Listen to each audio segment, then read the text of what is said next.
What's up, everybody? Tasha checking in with another video, and this is going to be none other than a reaction video to this really horrible, horrific stabbing. What's up, Abby? Thank you for joining the Iryna Zarutski. I hope I'm saying her name right. Story. As you all know, this woman was on the light rail train in Charlotte, North Carolina, and unfortunately, she was unalived on that train by a man named Carlos Brown Jr. Okay, and so we're gonna get into it. I'm gonna show you all a few videos. Um, that explains in detail some of the issues in this case. I also have a video where they spoke to his mother, and we are going to actually get into that as well. So if you have not done so already, go ahead and like this video, comment in the comment section, and most importantly, subscribe to the Redefine Me channel. And so if you all do not know what this story is about, the young woman that is on the screen, her name is Iryna Zarutski. She is from Ukraine, and she came to the US with her family to escape some of the wars and terrible situations that was going on in Ukraine. While she was in Ukraine, she was living actually in a bomb shelter. She was living in some really horrific living quarters and situations. And so she moved to the US to escape the issues that were there. Little did she know what was waiting for her in the US. Okay. As soon as she was allowed to work, when her visa was approved and whatnot, she went to work right away. She ended up gaining a lot of friends and things of that nature. And so she really was settling into the US. Her family says that she loved the US, and they are actually burying her over here in the US instead of going to Ukraine.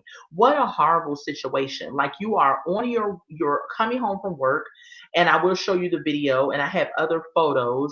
Um, Let me add some other photos. Okay, this is the scene, right? So she's sitting there on the train on her phone, with the earbuds in, minding her business like most people have done when they go on the train. They're on the train, they're minding their business, they're kind of trying to decompress from whatever day that they've had. I used to ride the train and everything as well. And little did she know that this crazy guy behind her was going to end up stabbing her, which is really ridiculous. This is the guy. So this is the scene right here when he gets up to stab her and then ends up doing it. This is the guy right here. His name is the Carlos Brown Jr. Again, he looks crazy. If you look at his eyes, he looks like something's going on. His family lets us know that he has mental issues, that he was schizophrenic. I believe that he was being used of demons that was inside of him, because, and this is my whole thing. The system failed this young woman, because this man has also been arrested 14 times. Okay. The previous picture I showed y'all was his mugshots. He should not even have been on the streets, let alone riding a train with mental issues and schizophrenia. And you're going to see why in a minute when I show y'all the videos, how I feel that his family went about this the wrong way. This is him with the hoodie on after he stabbed her. He had got up and walked on.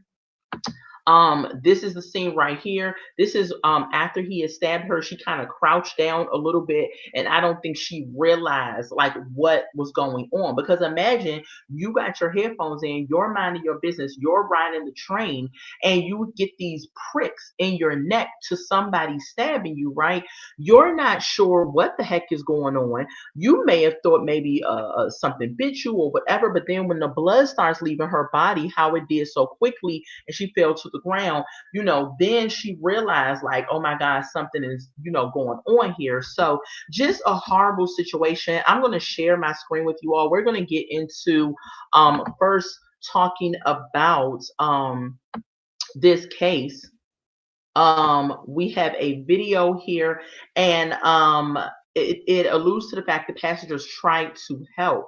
Now, I am going to be pausing throughout the video. Let me share my screen with you all, and we are going to get into this video here. Let me make sure that the volume is up, and it is. Let's do it. New footage reveals that in the final moments of her life, Iryna Zarutska's fellow passengers tried to help her. The Ukrainian refugee had collapsed to the floor underneath her seat on the Lynx Blue Line train in Charlotte, following the stabbing attack. Now they're blurring it out because of course, they're not going to show everything that happened. The video is out there because I saw the full video, and when I saw it, I was just like, "Oh my god!" Like that was just really ridiculous because I didn't expect him. You can see how he takes the knife out of his jacket pocket, he opens it up, and he proceeds to stab her, and anyone will be caught off guard. But let's get into the rest When a of it. number of train riders ran over and bent down beside her, trying to offer aid. Heroic passengers reportedly tried to perform CPR on the 23-year-old victim, as one man took his shirt off to dress her wound, and another ran to tell the train operator what had happened and get them to stop the train. Tragically, there was nothing that they could do to save her. Only moments earlier, the nightmare played out. Homeless repeat felon DeCarlos Brown Jr. was seen sitting behind Zarutska, and she was seemingly absorbed in her phone on her way home from work. He then allegedly stabbed her multiple times. So as you can see, he was sitting there, and then when they zoomed in on his face on the some of the videos that I have seen, you can see that he was just out of his mind, talking a little bit, mumbling to himself. His eyes were looking a little crazy. He was possessed. And that's my opinion. We can say, okay, he had schizophrenia, he was out a little crazy or whatever, but he's battling some demons on the inside. You can see that he had took the knife out of his pocket and then he gets up. Now these people on the other side, they're just minding their business. But in my opinion, how much are you into your phone where you did not see this man get up with his hand? And this is what cripples us as society too, is these cell phones, because you're unaware of what's going on. And in my opinion, when you are riding public transportation, and I grew up in DC, and so I used to ride the train all the time. When I got on the train, is profiling the thing it should be? Because when I got on the train, I would go in the corner, sit to the back. And if I would have saw this guy, I probably would not have sat in front of him. And some people can say that, oh, it's racist or it's or profiling shouldn't be a thing. No, because profiling saves your life. You can't just sit up here and say, "Oh, I'm going to sit in front of this guy because I don't want to appear racist or anything like that." And she may not even been thinking that, but some people do go there. But at the end of the day, look at what happens when you don't put two and two together with the profiling. Like I believe that maybe she has not encountered certain experiences. Like it's different when you have like a certain level of street smarts. Like I don't have an extreme level, but where I grew up at, it's like, okay, you have to keep your head on swivel a little bit. Now that I've got a little older and I've moved out of the city, I'm kind of just like, I've got a little nonchalant with my surroundings. But as far as this generation goes, I'm kind of picking it back up because you have to be careful because of things like this. Times. After the shocking, unprovoked attack, Zarutska looked up at her killer with terror in her eyes. She was seen cowering in fear and covering her face with her hands. About 15 seconds later, she fell to the floor. While Now the guy in the gray, and he backed up, and then he goes and walks. I don't know if he was walking after the dude, but the lady in the red was kind of like, what the heck just happened? People behind was just like, what just, because the knife, in my opinion, was in his hand. It wasn't a large, like a machete knife or something like that. So it was one of them like handheld things where it's kind of like you could see it, but it wasn't anything huge. So they probably thought that maybe he punched her or whatever, because it's not like she fell to the ground right away. some rushed to her aid, other passengers were seemingly frozen in a state of shock, as the video reveals multiple people looking confused in the immediate aftermath of the attack. A man in a gray hoodie was seen standing up and following Brown as he splattered blood up and down the train, while a woman in red glanced over at Zarutska before grabbing her things and leaving her seat. On Monday, the FBI announced that Brown was hit with federal charges on top of the state murder rap he already faces. He could face the death penalty if convicted. The career criminal had 13 prior convictions, including for armed robbery, and was released without bail and had a trial pending when he allegedly killed Zarutska. Meanwhile, And this is my thing, how I say the judicial system failed her, because this man had 13 other situations. Why was he even out on the streets? And then when we get into the video of his mom, you're going to further see why, or you're going to further understand why I feel the way that I do, that the system failed her, his parents failed her. I mean, just a whole, and I can't even say the passengers, because I think once they were aware, of course, they were trying to help her. But the way that he did it, it seemed as if he just punched her at first and they really didn't know what was going on. Because imagine you're on your phone, you're chilling, you don't know what's going on, and so you're just like in shock of what just happened. And so I think once they realized that she fell to the ground, then they're kind of trying to run and assist her. Excuse me. While his family said the troubled man never should have been on the streets and that the system failed him. He was a high risk. He was not in his right mind. He was not safe for society. We know what he has been dealing with the last 3 years, and now an innocent woman is dead, his sister Tracy told the Daily Mail. Tracy's mother told CNN she tried to get Brown placed in a long-term mental care facility, but couldn't because she wasn't his legal guardian, she said. All right, yeah. That was the video, one of the videos that I have.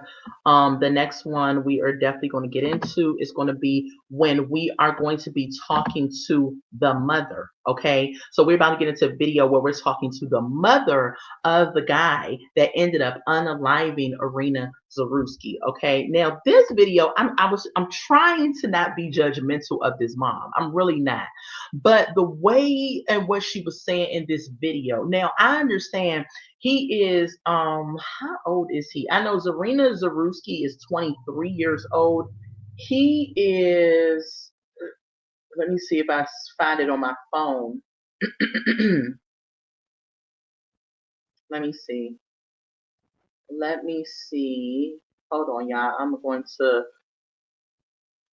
whenever I'm live, this phone want to act up.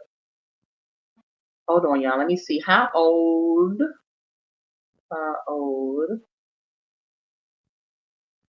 is, his name is the Carlos. Sorry, y'all, the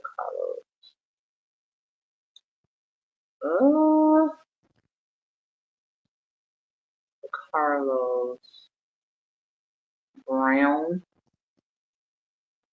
His name is Carlos Brown Jr. So Iryna, he was 34. Okay, so Iryna Zarutska was 23. He's 34 years old. Now I get it. He is a grown man, and we cannot really hold his mom accountable. But this video is going to make you maybe feel differently about that. Okay, so I am going to play the video that I have of his mother. Okay, let's get into it. Tonight, for the first time, we're hearing from the family of Iryna Zarutska. She didn't deserve that. Nobody does. Our country has to change on how we deal with these situations, and you know that requires our leadership to take action, and I need for them to take action. We can't just keep doing it the same way. That is her uncle speaking with Good Morning America. That full interview is tomorrow morning on Channel 9 after Eyewitness News, again on GMA. We do thank you for being with us tonight. I'm Scott Wickersham. And I'm Erica Bryant. And also now for the first time, we have some new insight into the light rail suspect's mind. We're hearing this straight from his mother. Just last night, we played the jailhouse phone call from DeCarlos Brown to his sister, where he in that call revealed why he says he stabbed and killed Iryna Zarutska. It was part of an hour we dedicated to telling this story. Now, I read why he said he had stabbed her. Now, he claims that she was trying to read his mind. Okay, just dealing with a lot of demons that he was battling on the inside. He was sick, very sick, mentally unstable. This guy should have been in a mental institution, but he was saying that she was reading his mind. So, again, if this wasn't Iryna, could this have been someone else? You know, so let's get into it. The crime, the calls for accountability, and the 23-year-old who came from a bomb shelter in Ukraine to America. Now, the suspect's mother says she believes the system failed here. But she also told Channel 9's Glenn Counts that she never, ever thought that her son was capable of anything like this. Glenn? Well, Erica, it's been a very difficult 3 weeks for the mother of DeCarlos Brown, but she says her pain actually began years ago when her son developed a mental illness. This is the line. So the mom knew he had a mental illness for years.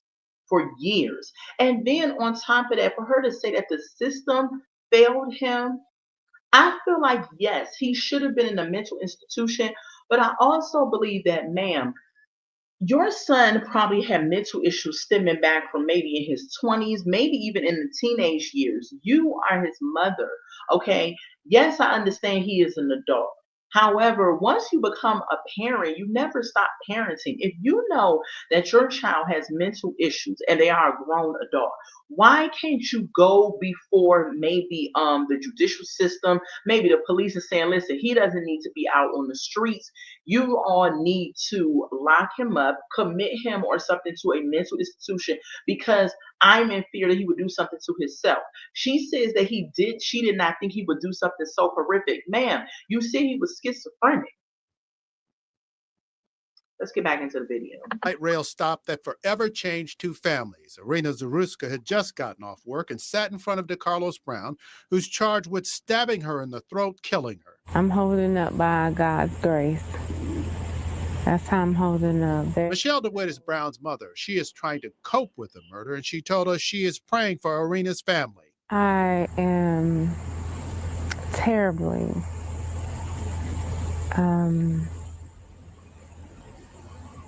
sad in regards to what has happened. I wouldn't want that on anyone. While she knew her son suffered from schizophrenia, she didn't think he was capable of such a violent act. She last saw him about a week before the light rail stabbing and says he talked about a material in his body controlling his actions. Even at that point, did you ever? Now, it's just like this, right?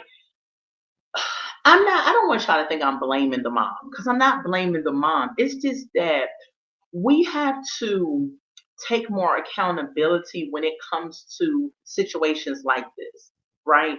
Because she said she knew for years he had a mental illness. He was schizophrenic.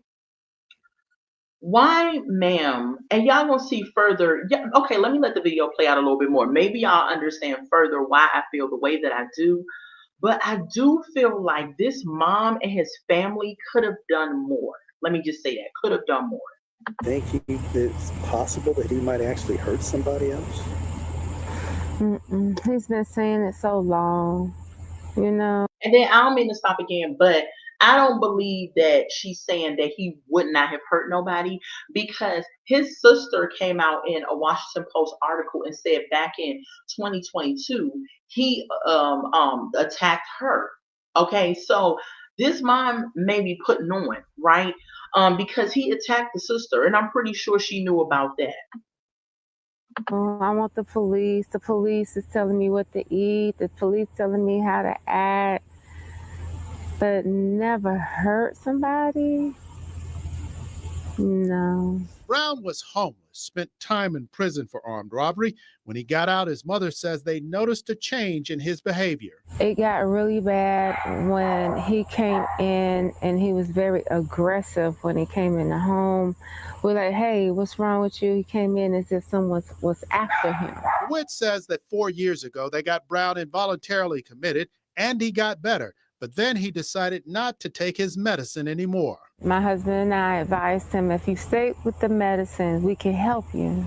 But if you don't stick with the medication, then it's no need for you being here. So he decided he didn't want to take the medicine. He wanted to go to the shelter. And that's where we dropped him off at. Since the murder. So y'all let him be okay. Now he's out of his mind, mental illness. Y'all have known this for years. He's attacked his sister. He served time in jail. You spoke to him and he said that when he got out, he felt like something was after him. Some substance was taking over his body. And all of that, you knowing that, he got off of his medicine, and instead of you all reaching out to a mental facility or police saying that this guy can be a danger to himself and possibly somebody else, you all dropped him off at a shelter, knowing that he needs to be on his meds. This don't sit right with me, and I ain't trying to blame them, but I'm just saying.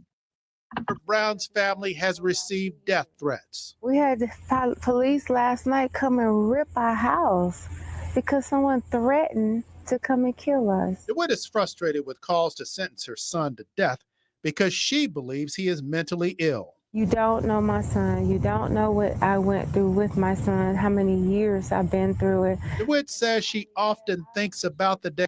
Now, see what I'm saying? She's saying that she went through things with him for years, that we don't know her son. Now, do I think he should be sentenced to death? I personally do not. If you have someone who is mentally ill, he needs to be committed to an institution. That's what I believe, like a mental institution where he can be monitored, take his drugs, and all of that. Now, I know some people may see the live, shout out to the replay watchers, okay, and they may say, no, he needs to have the death penalty. But giving him the death penalty isn't going to bring Iryna back, okay? And it isn't going to solve what's going on up here and in here with him. But I do believe that this mom is not taking ownership. She says that she's been going through stuff with him for years. So apparently it was going on before he was even a full-fledged adult, or maybe in the beginning of his adult years. Days when Brown was growing up before he got sick. Good young man. Yes, ma'am. No, ma'am. Mommy, don't pick that box up. I got it. That's the side that I miss. Well, DeWitt tells us her son's last contact with police before the stabbing was for misusing the 911 system. She believes that should have been enough to get him admitted to a mental health facility, and she thinks had. So what he's talking about is that he actually did reach out to the police and let them know that something was inside of him or something was going on with him. And so they ended up arresting him because he misused 911. But in this moment, I believe that they failed this guy, because if someone's calling you all saying, help me, and you are supposed to be there to help the public and serve the public, why didn't you take his call seriously? Instead, you want to arrest him for misusing 911 call, probably because they looked at him, profiled him, and thought that this guy ain't nothing wrong with him or whatever. Now fast forward, he ends up doing something like this. Now everyone wants to look at whose fault it is or how it could have been prevented. And I feel that he had mental issues. So with that, you all could have said, okay, he's reaching out wanting to get some help, let's commit him or something, get him off the streets. That happened. This tragedy possibly could have been prevented. Reporting live from the Mecklenburg County Jail, Glenn Counts, Channel 9 Eyewitness News. Yeah, hearing the perspective from someone who knows him best. Glenn, thank you. One new proposal suggested by officials today in response to this attack to try to be a deterrent to crime is to restart the death penalty. Now, the death penalty has been on pause since 2006 due to legal challenges.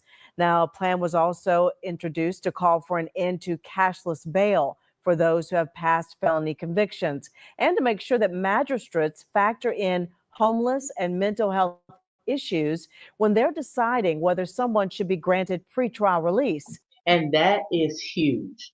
The third one that they're talking about, looking at homelessness and mental health before deciding. I believe that throwing these people in a maximum security prison is not going to help them. They need to be in a mental institution. And then if you commit them there for life, okay, that's where they're going to be at. But commit them to a mental institution. See, it's a difference between somebody who is in their sound mind and they chose to commit a crime versus somebody who was dealing with mental issues who is not in their right mind. You know, and those two are totally different when it comes to deciding their fate. But people will look at him of what he did and say something such as, nah, he needs to really be locked up. Yeah, he needs to be locked up, but doesn't need to be in a prison. North Carolina Senate Leader Phil Berger and House Speaker Destin Hall laid out this crime package and proposals today, less than 2 weeks before they return to session. We're dealing with a local government, really Mecklenburg County and City of Charlotte, two local governments that, in my opinion, have lost institutional control of their areas.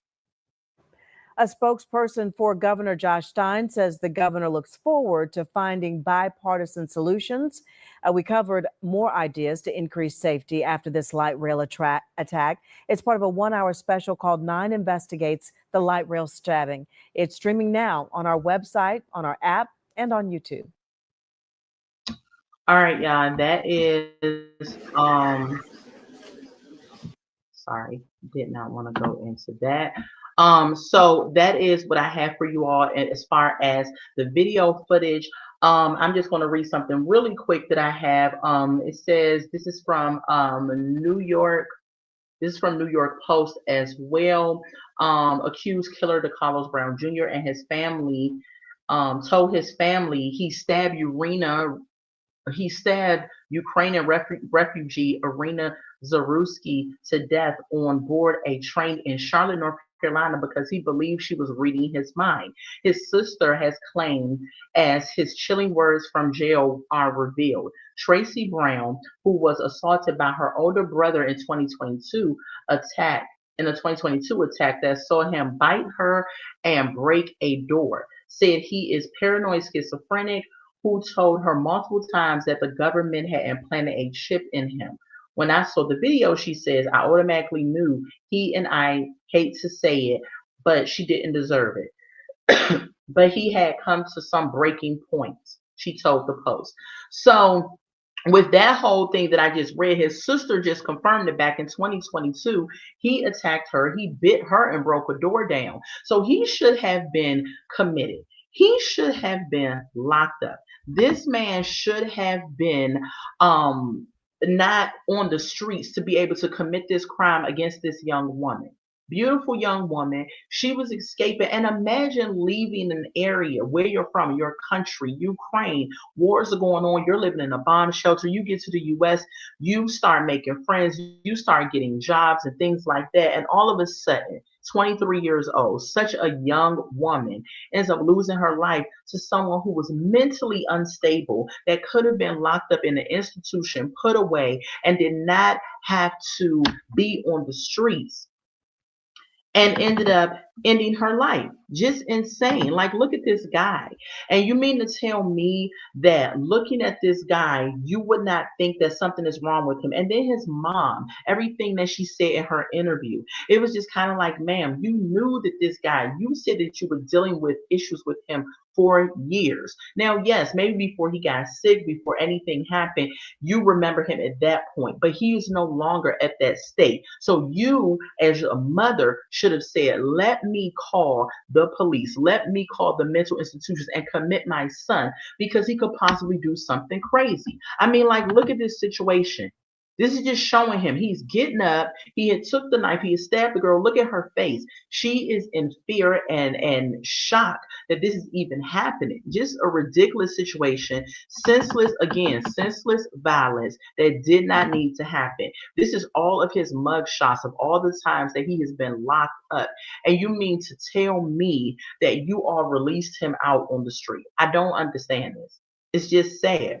Praying for Iryna's family, that excuse me, that they will have a peace of mind about this. I know that's hard, easier said than done. Just praying that he will get the help finally that he needs. They're trying, I think they're going to try to give this man the death penalty, because in the second video that I showed you all, they said they had paused the death penalty, but I think because of this situation, they may try to actually give him the death penalty. I don't know. Again, just a sad situation, just really, really sad.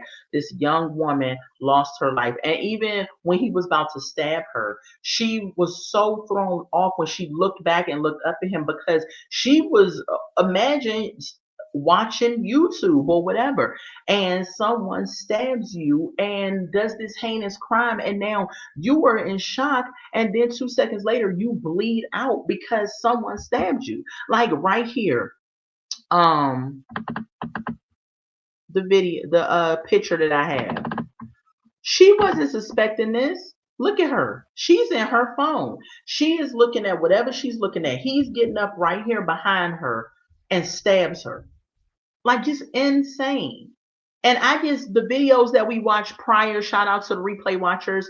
You can watch those videos, live watchers too. You can this video I'm about to end it. It's not that long. But the videos that we watch, just insane. And the people on the train really tried to help her when they could and when they realized what was going on. So some people are blaming the passengers, like why they just look at her, why they didn't help her, how long it took for them to help her. I mean, some people might not know what was going on. Some people might have been scared. If he was that unhinged and crazy to just stab this woman in the neck, who knows what he would have probably tried to do after that. So it's just a sad situation, y'all. Like I said, I hope and pray that God gives her family some comfort. How can you move past something like this? Just ridiculous. Just knowing that you left your country to escape the violence and then end up coming to the U.S. only for your child to lose their life. Like, it's just senseless. I would be a whole mess. I would not have been able to do it. I wouldn't have been able to do it. As a parent, to know that something like this happened, and especially when I left my home country, that was an issue. So anyway, y'all, but that's the story of Iryna Zarutska. If you all have any other information, feel free to drop it in the comments. Shout out to the replay watchers. Make sure that you like this video. Make sure that, most importantly, you subscribe to the channel. Let's get the conversation popping in the chat about this case. What do you all feel about this case, about the Iryna Zarutska case? Do you all know about it? Drop some comments. But let's get it popping in the chat. Like this video and make sure you subscribe to the channel. And that is going to be it for me for today. I will actually be out again on tomorrow, and we will be doing a reaction video on tomorrow. Thank you to my new subscribers that have joined the Redefine Me family. You all have put us over the top of the 1K mark. Really, really excited about that. I thank you all so much. But y'all let me know what y'all think about this case. Such a sad case, such a senseless violence case that did not need to happen. All right, I'm gonna talk to y'all later. I love y'all so much, and I will see y'all later. Bye.